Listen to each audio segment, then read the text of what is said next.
एक जादुई जंगल में एक कदीम झील वाक़ई थी। इसके पानी शीशे की मानंद शफ़ाफ थे, जिनमें इर्द-गिर्द की रंग-बरंगी फूलों की झलकियां पड़ती थीं। इस झील के बीच रोशनी से चमकता हुआ एक पत्थर खड़ा था, एक बर्फ का पत्थर जो एक जादुई चमक के साथ दमक रहा था। बहुत अरसा पहले इस बर्फ के पत्थर में एक परी कैद थी, जिसका नाम नूर था।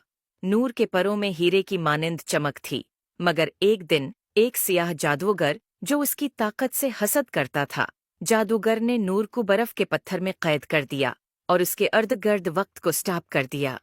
सदियों तक नूर बेहोश पड़ी रही, इसके परों को बर्फ के पत्थर ने ढांप रखा था, इसके दिल की धड़कन मध्यम थी। एक चांदनी रात को एक नौजवान परी, जिसका नाम सोना था, इस जादुई झील पर पहुंची।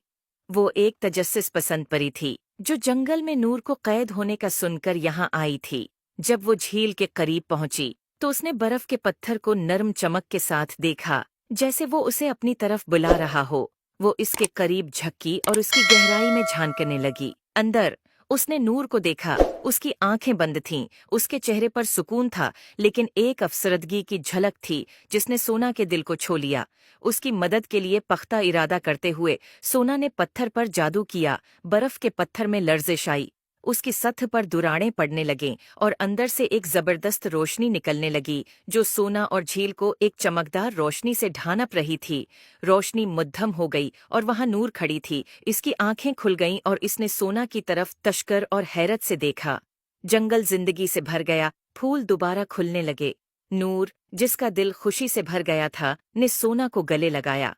शुक्रिया प्यारी परी, तुमने अपनी रोशनी से मुझे अंधेरे की कैद से आजाद कर दिया। सोना ने मुस्कुराकर कहा, ये तुम्हारी रूह थी जो मुझे यहाँ लाई। नूर इस दिन के बाद नूर और सोना अच्छी दोस्त बन गई और पूरे जंगल में खुशी और जादू फैलाने लगे।